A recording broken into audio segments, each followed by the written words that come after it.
Pinalayas niya ang inang may sakit. Pero sa huli, siya pa rin ang nagligtas sa kanya. Si Ligaya ang uri ng babaeng halos hindi napapansin kahit palaging nariyan. Nakikitira siya sa bahay ng anak niyang si Andres. Pero pakiramdam niya parang nanghihiram lang siya ng espasyo. Sanay siya sa katahimikan at nakagawian na ang hindi makaabala. Maaga siyang nagigising. Inihahanda ang tsa na iniinom ng anak tuwing umaga at inaayos ang bahay. Bago pa ito mapansin ang kahit anong gulo, ginagawa niya ang lahat sa tamang oras. Hindi kailangang tawagin at hindi naghihintay ng pasasalamat. Si Andres, sa kabilang banda, ay namumuhay sa ibang takbo ng mundo. Isa siyang negosyanteng tutok, mainitin ang ulo, laging nagmamadali, at walang puwang para sa emosyonal na koneksyon. Bihira niyang pansinin ng ina, at kung kausapin man ito, parang robot lang. Ang mga salitang salamat at paumanhin ay wala sa bokabularyo niya pagdating kay Ligaya. Para sa kanya, bahagi lang ito ng paligid. Naroon, pero hindi mahalaga. Si Samantha, ang kasintahan ni Andres, ay palaban at prangka sa mga opinyon mula nang tumira siya sa bahay. Hindi niya itinago na naiilang siya sa presensya ng biyenan. Para sa kanya, wala nang saysay ang pagkakaroon ng isang matandang babae roon. Sumasakop ng isang kwarto, naglalakad sa pasilyo, at nakikisali sa usapan kahit hindi inaanyayahan. Kahit hindi niya ito lantaran, sinasabi sa harap ni Ligaya, ramdam ito sa mga pahapyaw niyang salita. May pasaring sa amoy ng tsa, sa ayos ng mesa, sa kung paanong parang ospital ang bahay. Bihira namang umimik si Andres. Ayaw niyang magkaroon ng gulo. Sa totoo lang, baka sang-ayon din siya. Sa trabaho, mas matigas pa si Andres. Mahigpit, derechahan, at madalas, walang puso. Sa isang karaniwang pulong, dahil lang sa maliit na pagkakamali sa ulat na hindi naman seryoso, agad siyang nagtanggal ng empleyado sa harap ng lahat. Hindi niya inalam ang dahilan. Ni tinanong kung unang beses ba ito. Naging mabigat ang atmosfera. Pero nagpatuloy lang siya na parang walang nangyari. Para sa kanya, ang pagiging emosyonal ay sagabal. Nakikita ni Ligaya ang lahat. Pinapanood ang unti-unting pagbabago ng anak ng may kirot. Pero may pagtanggap din. Kilala niya ang titig nito. Ito rin ang titig na nakita niya noong bata pa si Andres. At nawala ang ama nito. Isang tingin ng taong natutong magtanggol sa sarili sa pamamagitan ng pagputol sa anumang mukhang mahina. At para kay Andres, kahinaan ang katumbas ng pag-ibig. Sa mga nakaraang buwan, nagsimulang makaramdam si Ligaya ng matitinding pananakit sa likod, kasabay ng pagkahilo, pero hindi siya nagsasabi. Kapag sumasakit, humihinga lang siya ng malalim, umuupo ng ilang minuto, at hinihintay na mawala ito. Ayaw niyang maging pabigat. Ayaw niyang bigyan ng dahilan ang iba para paalisin siya. Isang hapon, habang dinidiligan ang mga halaman sa likod ng bahay, may isa na nakakuha ng kanyang pansin. Isang maliit na tanim na itinanim niya ilang linggo na ang nakalipas. Tahimik itong namulaklak. Lumapit siya, hinaplos ang dahon ng marahan, at saglit na ngumiti. Pero agad ding umikot ang kanyang mundo. Nawalan siya ng balanse. Parang nawala ang lupa sa ilalim ng kanyang mga paa. Napaluhod siya. Hirap huminga. Walang nakakita. Nang makabawi siya, inayos ang kanyang bestida. Pinunasan ng maruming kamay at dahan-dahang tumayo. Kung may magtatanong, sasabihin lang niyang nadapa siya. At gaya ng nakasanayan, nagpatuloy ang araw na parang walang nangyari. Ilang araw ang lumipas mula ng huling pangyayari. Patuloy pa rin si Ligaya sa kanyang tahimik na gawi. Kahit palala ng palala ang sakit at lalong humihirap ang mga tingin sa kanya. Si Samantha, mas lalo nang hindi nagtitiis. Hindi na niya tinatago ang inis. Palagi siyang may patama. Hanggang sa isang umaga, walang preno niyang tinawag si Ligaya. Napabigat sa bahay. Sa harap ni Andres, sinabi niyang walang matinong babae ang makakabuo ng sariling buhay kung ang biyenan ay nasa kabilang kwarto na walang may gustong makibahagi sa isang espasyong kasama ang nakaraan ng ibang tao. Tumahimik lang si Andres, nakapamaywang at tumango bilang pagsang-ayon. Hindi umimik si Ligaya. Nasa kusina siya, naghahanda ng karaniwang tsaa. Narinig niya ang lahat, bawat salita, pero hindi nagpahalata. Sa loob niya, alam na niyang papalapit na ang wakas. At dumating ito nang mas mabilis kaysa inaasahan. Nang hapon ding iyon, habang nililinis ang estante sa sala, nadulas ang nanginginig niyang daliri sa isang lumang porselanang florera. Nahulog ito sa sahig at nabasag. Isang bagay na walang pumapansin. Hanggang sa masira. Pero para kay Samantha, iyon na ang huling patunay. Ilang segundo lang, lumitaw siya sa pasilyo. Galit na galit. Sinigawan si Ligaya. Tinawag na pabaya. At sinabing galing pa raw sa pamilya niya ang florera. Tinuro ang pinto at malinaw na sinabi, wala ka ng lugar dito. Si Andres, na saksi sa lahat, na natiling malamig. Tiningnan ng ina na parang estranghero at nang hindi man lang nagtataas ng boses, sinabi, panahon na para maghanap ka ng ibang matitirhan. Hindi tumutol si Ligaya. Umakyat lang siya sa kwarto. Kinuha ang lumang maleta. Nag-impake ng ilang damit, dokumento, at umalis. Walang salitang namutawi. Ang tunog ng sumarang gate lang ang nagsilbing pamamaalam. Naglakad siya ng ilang oras. Maikling hakbang, tumawid ng mga bangketa, kalsada, at parke. Hanggang sa matagpuan ang isang maliit na silungan. Payak lang ito. May kalawangin na gate at mga plastik na upuan sa harap. Hindi siya nagtanong kung may bakante. Basta pumasok at naupo. Kaunti lang ang kailangan niya. Bubong, kutsyon, isang basong tubig, at katahimikan. Habang naghihintay siya ng atensyon sa may counter, may isang lalaking nakamasid mula sa kabilang bahagi ng kalsada. Suot niya ang isang kupas na sombrero at simpleng kasuotan. Sa unang tingin, isa lang siyang karaniwang palaboy. Pero, ang mga mata niya'y nakatuon kay Ligaya. Kilala niya ito. Wala siyang ipinapakitang emosyon. Hindi rin siya lumalapit. Pinagmamasdan lang niya. Sa parehong gabi, natanggap ni Andres ang resulta ng isang serye ng mga eksaminasyong ginawa niya dahil sa utos ng kumpanyang nag-aasikaso ng kanyang siguro. Direkta ang resulta. Malubhang pagkasira ng bato. Kailangan niyang sumailalim agad sa transplant kung nais niyang magpatuloy na mamuhay ng normal. Ipinaliwanag ng doktor ang mga panganib, ang mga posibilidad, at ang pangangailangan ng pag-iingat at pahinga. Tahimik lang si Andres habang nakikinig. Hindi alam kung paano tutugon. Kalaunan, nang ikwento niya ito kay Samantha, wala siyang nakuhang kahit anong tanda ng awa. Hindi ito umiyak, hindi nagulat. Tinanong lang niya kung gaano katagal ito, kung magbabago ba si Andres, kung magkakaroon siya ng limitasyon, kung siya na lang ba ang mag-aalaga. Ramdam ang lamig sa boses nito. Ang relasyon, na noon pa man ay marupok na, nagsimulang tuluyang mabasag. Hindi sumagot si Andres.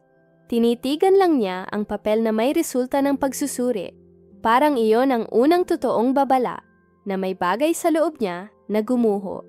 At sa pagkakataong ito, baka hindi na niya ito kayang balewalain. Sa ospital, naupo si Andres sa harap ng doktor na may parehong lamig sa itsura. Pero ngayon, bagsak ang mga balikat. Mapanatag at derechahan ang boses ng doktor. Malubha ang kondisyon ng kanyang mga bato. Bumaba na ito sa delikadong antas. At nauubos na ang mga opsyon. Isang bagay lang ang maaring gawin, ang magpa-transplant Mahaba ang listahan ng naghihintay at walang kasiguraduhang makakahanap siya ng angkop na donor sa tamang oras. Tinanong ng doktor kung may malapit siyang kamag-anak. Sandaling nag-alinlangan si Andres. Pagkatapos, na parang tinanggap na lang ang katotohanan, sumagot siya na tanging ang ina na lang ang natitira. Kinuha niya ang cellphone, tinawagan ito, at naghintay.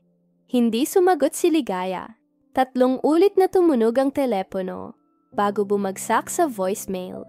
Sinubukan niyang muli na may kaparehong inis. Si Samantha, na nakaupo sa silya sa tabi niya, ay nagbitaw ng komento na may halatang pangungutya. Sigurado raw na ayaw siyang tulungan ng ina niya. Hindi na sumagot si Andres. Ibinaba lang ang cellphone sa mesa at pumikit. Sa unang pagkakataon sa matagal na panahon, para bang wala na siyang kontrol sa sitwasyon. Samantala, sa kabilang bahagi ng lungsod, humaharap si Ligaya sa sariling laban.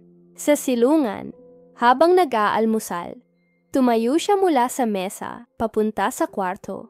Ngunit hindi na niya nakayang tapusin ang lakad. Bigla siyang bumagsak sa gilid, nawala ng malay. Isang tagapag-alaga ang mabilis na tumakbo para tulungan siya at agad na tumawag ng ambulansya. Dinala siya sa pampublikong ospital kung saan siya agad na na-admit. Lumabas sa mga eksaminasyon ang isang bagay na ikinabahala ng mga doktor. May problema siya sa isang bato, pero ang isa ay gumagana pa ng maayos. Matapos siyang maistabilisa, ipinaliwanag nila na kahit mahina ang katawan niya, posible pa rin siyang mag-donate ng isang bato kung gugustuhin niya. Si Ligaya, na nooy antok pa, ay humiling na dalhan siya ng maliit na telebisyon sa kwarto. Gusto raw niyang manood ng balita. Habang tumatakbo ang isang lokal na newscast, nabanggit sa isang medikal na ulat ang pangalan ni Andres bilang isa sa mga pasyenteng naghihintay ng transplant. Tahimik lang siyang nakinig. Wala nang duda. Nasa malubhang kalagayan ang anak niya.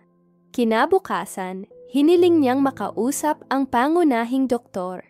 Sinabi niyang nais niyang mag-donate ng bato. Sinubukan ng doktor na ipaliwanag ang mga panganib, pero nagpumilit siya. Kasunod nito, nagbigay siya ng isang hiling na nagpatahimik sa lahat. Gusto niyang maging anonymous ang donasyon. Hindi dapat malaman ni Andres na siya ang donor. Ayaw niyang mapahiya ito. Hindi siya umaasa ng pasasalamat. Gusto lang niyang bigyan ng pagkakataon ang anak. Isang pagkakataong muntik nang mawala sa kanya. Nag-alinlangan ng doktor. Isa itong sensitibong proseso, pisikal man o emosyonal. Pero matapos suriin ang kasaysayan ng pasyente, at marinig ang matatag na tono ni Ligaya, siya'y pumayag. Pinirmahan ni Ligaya ang mga dokumento na hindi man lang nanginginig. Wala siyang hiningi kapalit. Ang tanging hiling, na gawin ito sa lalong madaling panahon. Sa mga sumunod na araw, mabilis ang lahat ng pangyayari. Natanggap ng ospital ni Andres ang balitang may available na bato, angkop at aprobado para sa donasyon. Agad na itinakda ang operasyon. Nagmadali ang medikal na team. Inihanda si Andres, binigyan ng pampakalma, at dinala sa operating room. Tumagal ng ilang oras ang operasyon, pero naging matagumpay. Pagkagising niya, hindi pa rin niya alam ang buong nangyari. Ang alam lang niya'y may taong nagbigay sa kanya ng panibagong pagkakataon. Isang angkop na donor na piniling manatiling hindi nagpapakilala. Sa kabilang bahagi ng syudad, sa isang karaniwang kama ng ospital, mag-isa at walang kasama, unti-unting nagising si Ligaya mula sa operasyon. Mahina ang kanyang katawan, pero payapa ang ekspresyon sa mukha. Hindi siya nagtanong tungkol sa anak. Wala siyang hiniling na impormasyon. Pumikit lang siya ng ilang minuto at huminga ng malalim. Naggampanan na niya ang kanyang papel at para sa kanya, sapat na iyon. Ilang araw ang lumipas mula nang maganap ang operasyon. Nakakalakad na si Andres, bagamat nagpapagaling pa, pero maayos na ang takbo ng mga bato niya. Ayon sa doktor, napakaganda ng progreso. Maaari na siyang pauwiin. May konting panghihina pa siya na inaasahan naman, pero sa pisikal na aspeto, ligtas na siya.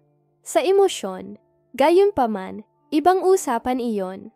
Sa parehong araw na nakauwi siya, dumating si Samantha sa ospital na may seryosong ekspresyon sa mukha. Wala siyang dalang bulaklak. Hindi siya nagtanong kung kamusta na ang kalagayan ni Andres. Umupo lang siya sa harap ng kama at sinabi na wala nang saysay ang relasyon nila. Gumamit siya ng mga salitang gaya ng magkaibang gawi, magkasalungat na plano, kakulangan sa gaan. Pero sa totoo lang, ang tunay na dahilan ay ang ideya na makisama sa isang taong dumaraan sa gamutan. Ayaw niyang harapin ang mga limitasyon. Tinapos niya ang relasyon sa isang praktikal na paraan, walang halatang galit, at lumabas ng kwarto nang hindi lumingon. Bumalik si Andres sa bahay bandang hapon. Pumasok siya, ibinagsak ang backpack sa sofa, at nanatiling nakatayo ng ilang segundo.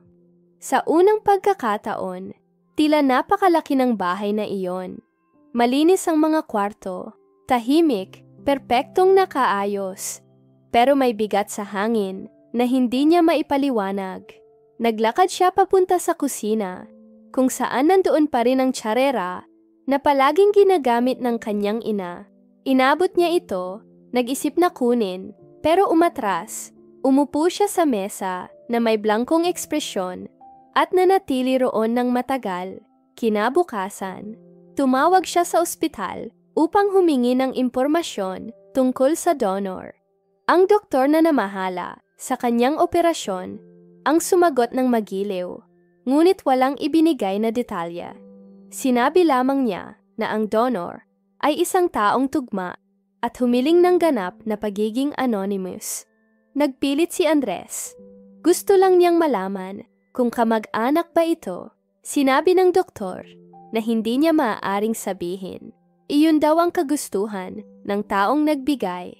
At marahil, mas makabubuting magpasalamat na lamang siya sa pangalawang pagkakataong ibinigay sa kanya nang hindi hinahanap ang pangalan. Naiwan si Andres na hindi mapakali dahil wala siyang mapagtanungan. Nagsimula siyang magsulat.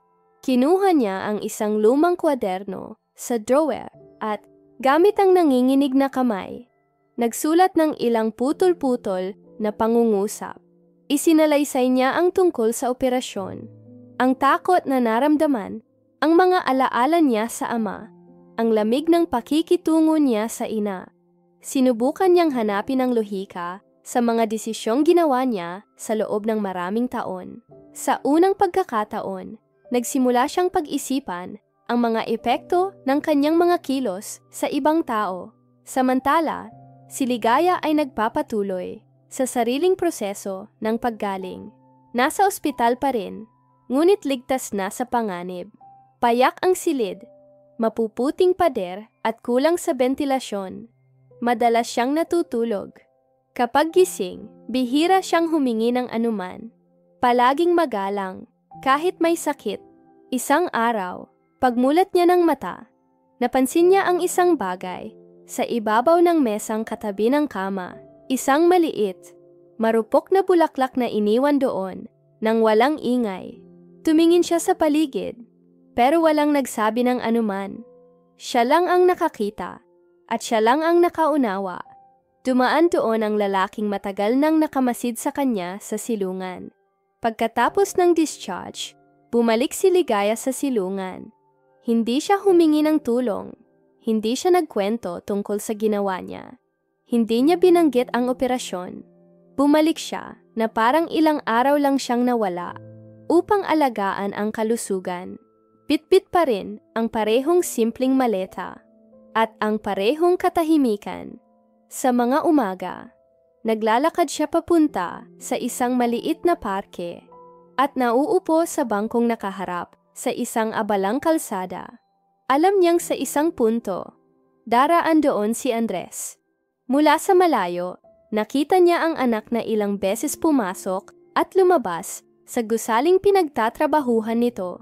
Mas mabagal na ito kumilos, mas tahimik. May nagbago sa kanya, pero hindi siya nilapitan ni Ligaya.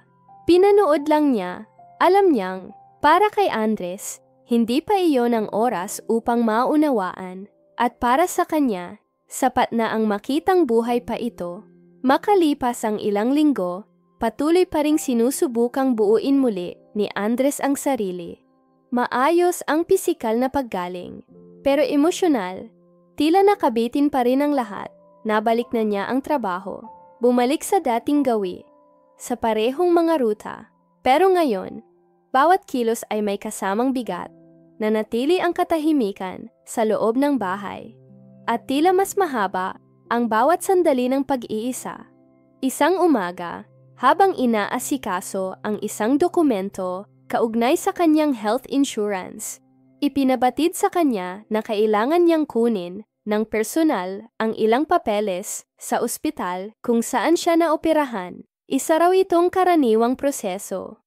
Ayon sa tagatanggap, nagpa-schedule siya ng pagbisita, kinuha ang isang folder, at nagtungo roon. Akala niya'y pipirma lang ng mga papeles. Pero pagdating niya, pinapunta siya sa medical section. Sa pasilyo, muli niyang nakita ang parehong doktor na nangasiwa sa kanyang operasyon. Magiliw ang pagbati nito. Tinanong kung ayos ang recovery at sinamantala ni Andres ang pagkakataon. Sinabi niyang dati na siyang nagtanong, pero ngayon, kailangan na talaga niyang malaman. Sino ang donor? Tinitigan siya ng doktor ng ilang segundo bago sumagot. Nag-iba ang tono. Mas tuwiran, mas mabigat. Sabi niya, ang ina mo. Hindi agad nakagalaw si Andres. Tinitigan lang niya ang mukha ng doktor. Umaasang may kasunod pang paliwanag na magpapagaan ang bigat ng sagot. Pero wala. Tinanong niya kung biro ba iyon, kung posibleng nagkamali. Kaya kinuha ng doktor ang isang envelope mula sa pinakailalim ng drawer. Binuksan ito at ipinakita ang isang simpleng dokumento. Buong pangalan, pirma, at pormal na pahintulot mula kay Ligaya. Binasa ni Andres ang pangalan na para bang unang beses niya itong nakita. Matatag pa rin ang sulat kamay ng ina. Ang katahimikan sa silid ay naputol lamang ng tunog ng papel habang ibinabalik ito sa sobre. Mahina man ang boses. Nagpasalamat si Andres at lumabas. Sa kalsada, hindi na siya nagdalawang isip. Kinuha niya ang kotse at dumiretso sa silungan kung saan niya alam na nanatili ang kanyang ina. Dumating siyang hingal, pumasok ng hindi kumakatok, at agad na nagtanong tungkol sa kanya. Sinabi ng empleyada na wala si Ligaya roon sa araw na iyon. Umalis daw ito ng maaga, gaya ng nakagawian, upang maglakad-lakad sa malapit na parke. Tumakbo siya. Alam niya kung saan iyon. Isang lumang lugar kung saan gustong-gusto nitong umupo, kahit noong bago pa siya tumira sa bahay nila. Pagdating niya roon, tumingin siya sa kaliwat kanan, at sa isang iglap, inisip niyang huli na ang lahat. Pero naroon siya, nakaupo sa parehong bangko, nakapatong ang mga kamay sa kandungan. At ang tingin ay nakatuon sa galaw ng kalsada. Huminto si Andres. Tinitigan siya ng ilang segundo. Huminga ng malalim at lumapit. Paglapit niya, lumuhod siya sa harap ng ina. Basa ng luha ang mga mata at ang tanging nasabi, "Ikaw iyon." Bakit? Tiningnan siya ni Ligaya sa mata nang walang halong gulat, na para bang alam na niyang mangyayari ang pagtatagpong iyon sa takdang oras. Nanatili siyang payapa, kalmado ang katawan, at matatag ang katahimikan, kahit pa nakitang gumuho sa harap niya ang anak. Umiyak si Andres, na parang batang ngayon lang, na unawaan ang tunay na nawala sa kanya. Nanginginig ang boses niya, at nang ulitin niya ang paghingi ng tawad, wala nang yabang, Wala ng pride. Puro sakit na lang ang natira. Hinintay niyang matapos si Andres. Saka lamang siya tumugon. Hindi binabago ang tono ng boses. Sinabi niyang hindi niya ginawa iyon para sa anak. Ibinigay niya ang bato dahil ayaw na niyang dalhin ang galit. Na maraming taon siyang nagtanim ng sama ng loob, paulit-ulit na tinatanong kung ano ba ang mali niyang nagawa para tratuhin ng ganoong lamig. Pero dumating siya sa edad na mas nakakapagod na ang magkimkim ng galit kaysa ang magpatawad.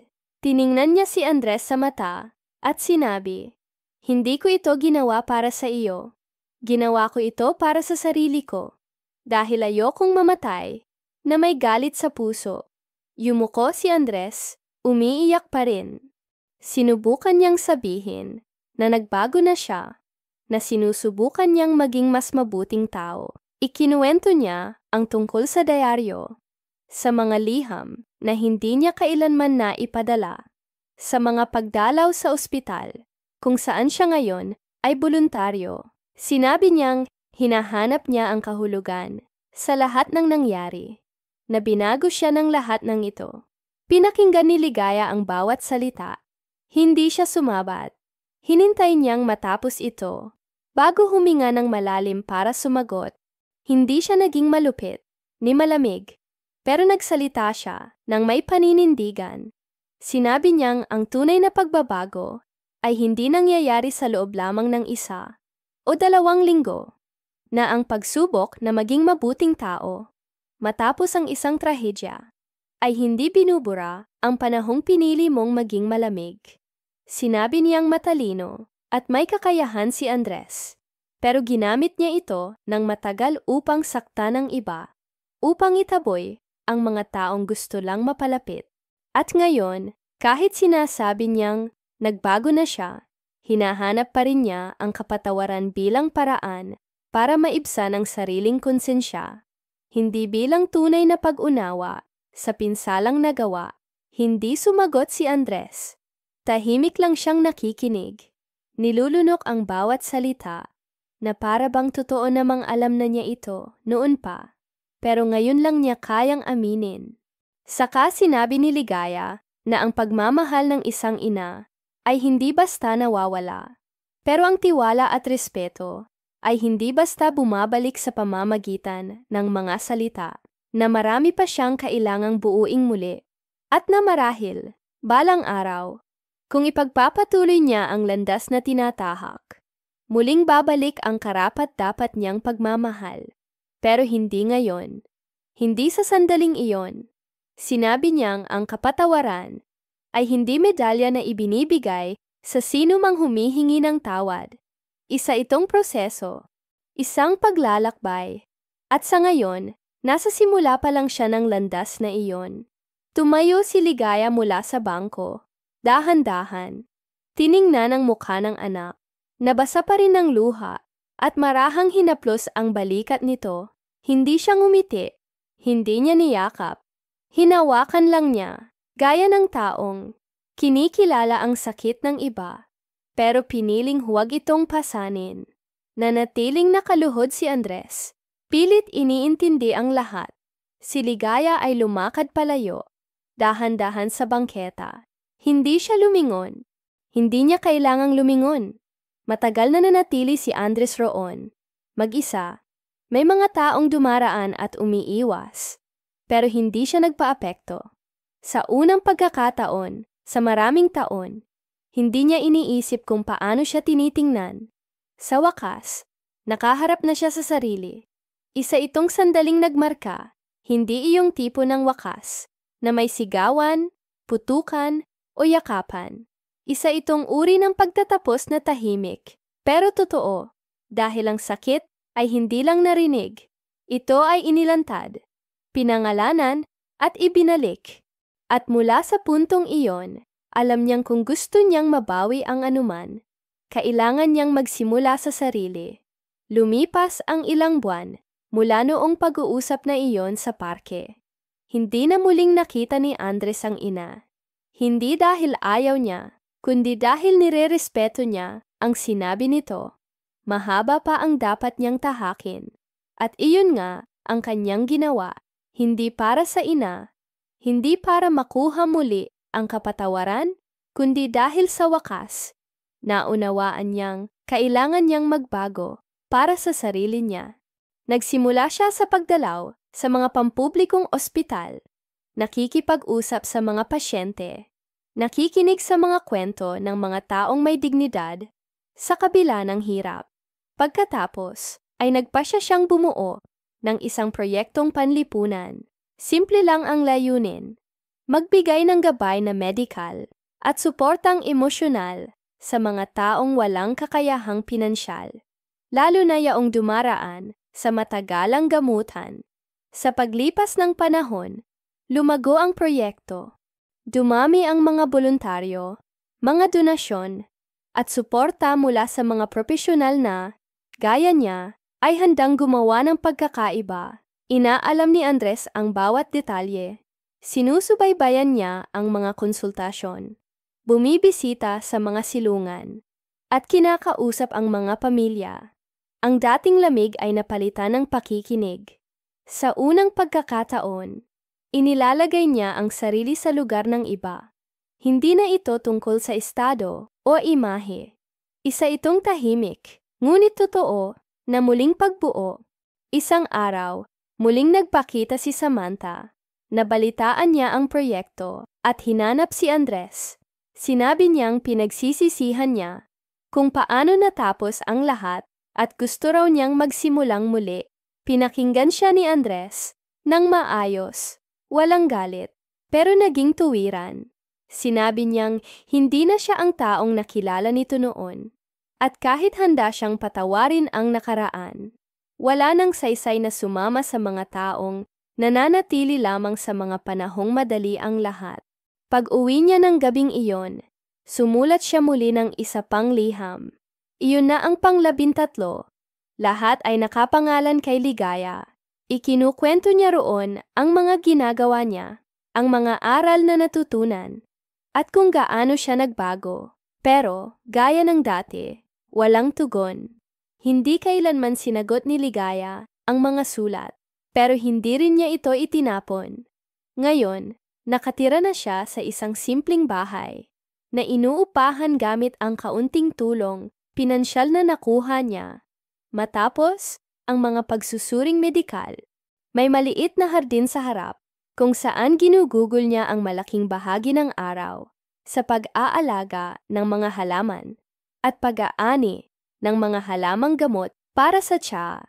Tahimik ang takbo ng buhay niya, walang pagmamadali, walang ingay, at puno ng katahimikan. Ang uri ng pamumuhay na matagal na niyang hinangad. Pero ngayon lang, nakuha matapos, mawala ang halos lahat. Dumarating ng madalas ang mga liham ni Andres. Lahat ay inilalagay sa parehong drawer. Binabasa ni Ligaya ang bawat isa. Tahimik, buong atensyon, pero walang ipinapakitang damdamin. Hindi siya sumasagot. Hindi dahil may galit pa siya, kundi dahil nais niyang patuloy na manood mula sa malayo. Kailangan niyang masiguro na hindi ito pansamantalang pagsisisi, kundi isang tunay, tuloy-tuloy, at matibay na pagbabago. Isang maulap na hapon, muling lumitaw ang misteryosong lalaki sa may gate. Hindi nagulat si Ligaya. Inanyayahan niya ito sa loob at inalok ng tsaa. Tinanggap nito. Naupo silang dalawa sa may terasa, gaya ng matagal nang magkakilala. Doon, sa unang pagkakataon, ipinakilala ng lalaki ang sarili. Sinabi niyang matalik siyang kaibigan ng ama ni Andres noon, na nasubaybayan niya ang pagkabata ng bata mula sa malayo, pero lumayo ng mamatayang kaibigan. At na nang muling makita si Ligaya pagkalipas ng mga taon, pinili niyang protektahan siya sa abot ng kanyang makakaya. Kahit sa paraang pagmasdan lang siya mula sa malayo. Tahimik na nakinig si Ligaya, hindi sumabat. Alam na rin niya sa loob-loob niya na hindi ito tunay na estranghero. Kinumpirma lamang nito ang matagal na niyang nararamdaman. Tinapos ng lalaki ang usapan sa pagsasabing, Ipinagmamalaki niya si Ligaya sa katatagan niya, sa pagiging kalmado, at sa paraan ng pagpili niyang tahimik na lumaban nang hindi kailanman nawala ang dangal. Tumango si Ligaya, bahagyang ngumiti bilang pasasalamat, at nanatili silang dalawa roon, nakatingin sa hardin. Walang kailangang sabihin, dahil minsan, ang totoo ay hindi kailangang ipaliwanag. Kailangan lang ng oras. Lumipas ang panahon, iyon na ang araw ng opisyal na pagbubukas ng klinikang panlipunan na pinatatakbo ng proyekto ni Andres. Isang lugar na nilikha upang tumanggap ng mga pasyenteng nasa mahirap na kalagayan, nagbibigay ng libreng gamutan, gamot, suporta sa emosyon, at dignidad, isang paraan para makabawi hindi lang sa kanyang ina, kundi sa lipunan. Puno ang bulwagan. Ang mga upuan ay okupado ng mga boluntaryo, pasyente, at mga simpleng taong naapektuhan ng proyekto. Sa mga gilid, may mga karatula na nagkukwento ng kasaysayan ng sentrong medikal. May mga larawan ng konsultasyon, testimonya, at maiikling paliwanag ng layunin ng lugar. Sa gitna ng simpleng entablado, naghahanda si Andres na magsalita. Suot niya ang isang kamiseta na nakalupi ang manggas. Walang coat, walang pagpapakitang tao. Ang sasabihin niya ay hindi galing sa inensayong talumpate, kundi sa buwan ng pagbabago na patuloy pa ring nagaganap. Pagkakuha niya ng mikropono, tiningnan niya ang mga tao ng kalmado at sinabi na ang lahat ng iyon ay hindi isang paraan upang bayaran ang utang sa mundo, kundi isang patuloy na pagsisikap na huwag nang ulitin ang mga pagkakamaling muntik na niyang ikawala ng lahat. Matagal kong inakala na ang mabuhay ay ang kontrolin ang lahat sa paligid at iwasan ang mga bagay na nagpaparamdam ng kahinaan. Pinrotektahan ko ang sarili ko ng sobra, kaya nasaktan ko ang lahat ng nasa paligid.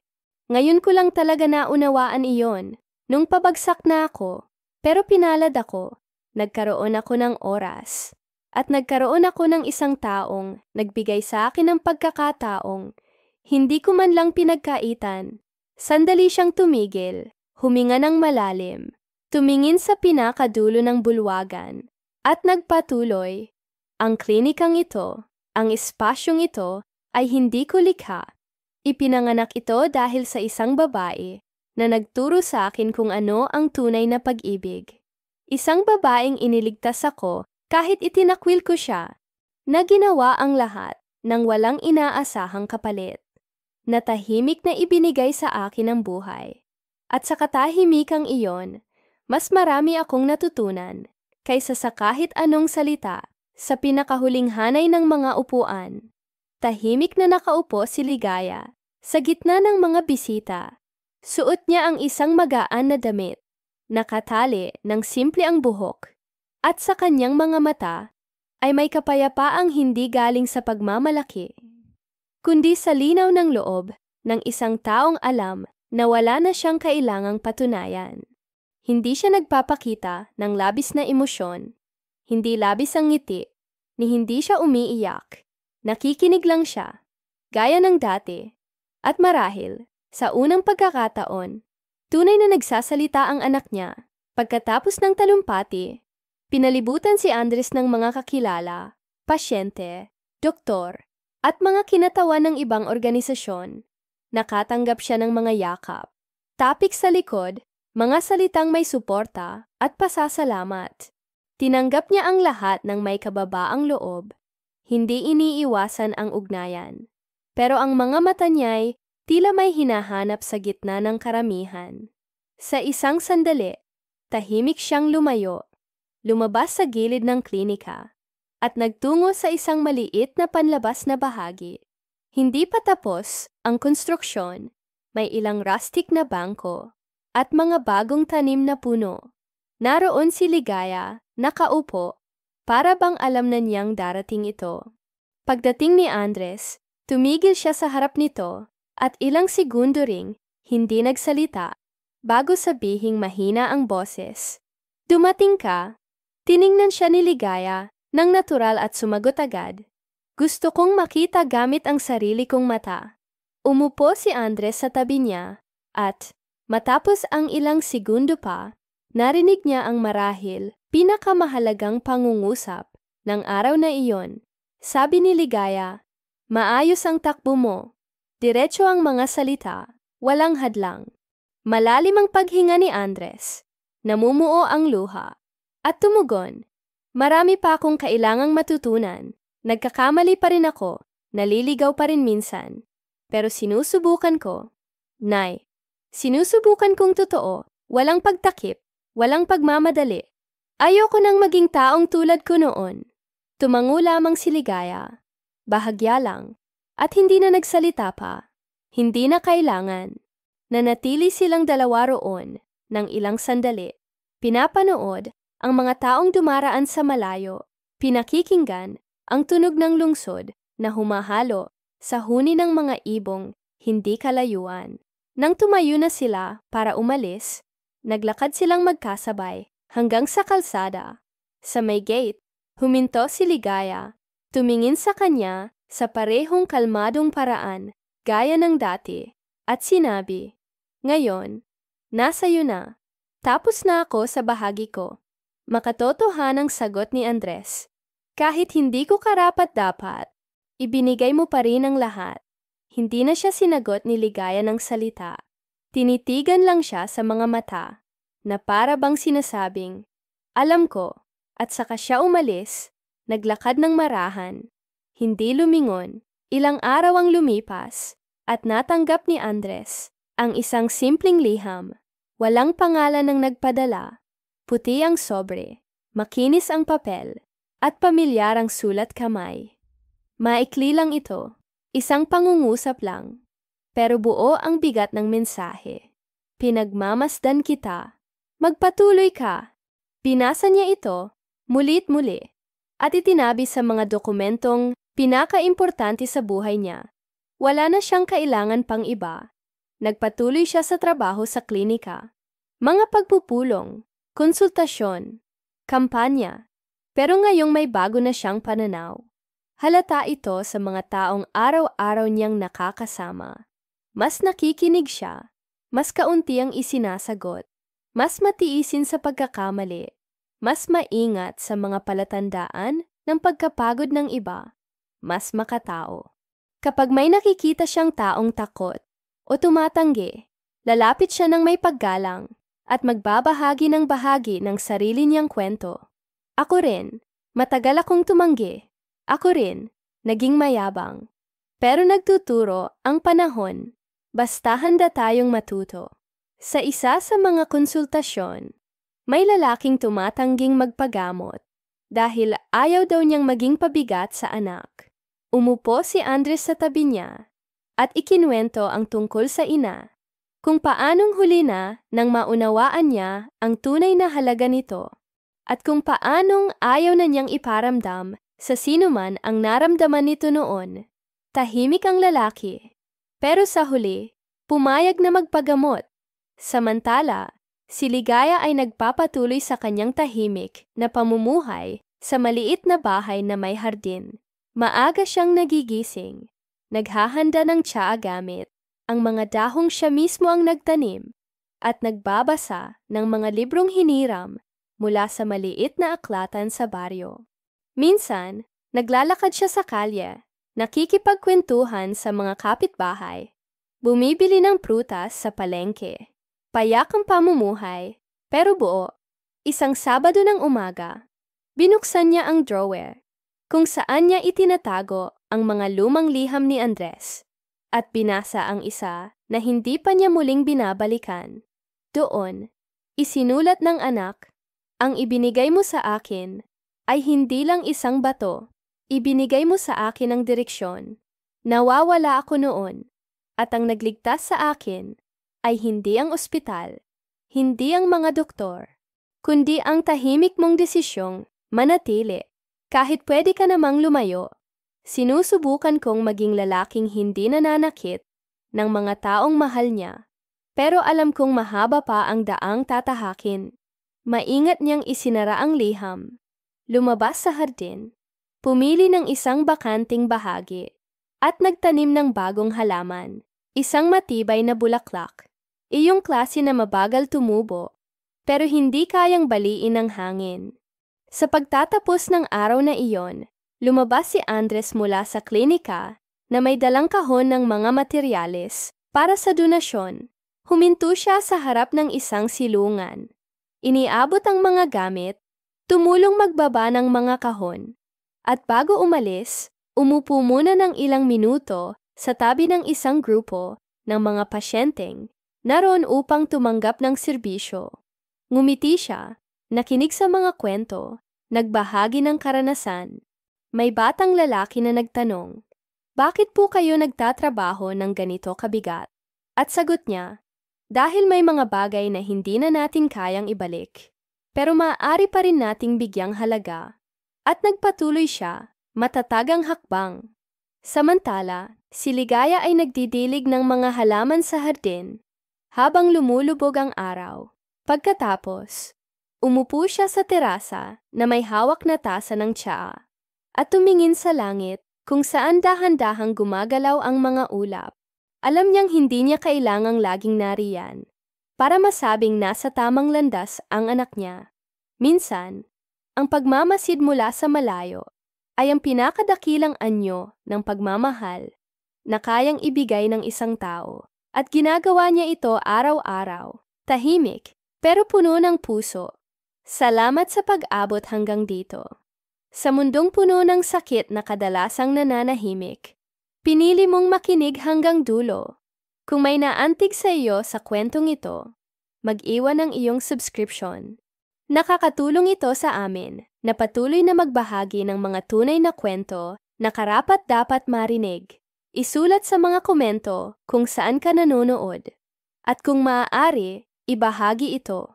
Maaaring mukhang maliit, pero ang pagpapalaganap ng isang kwento ng pagbangon ay isa ring paraan ng pagpapalaganap ng pag-asa.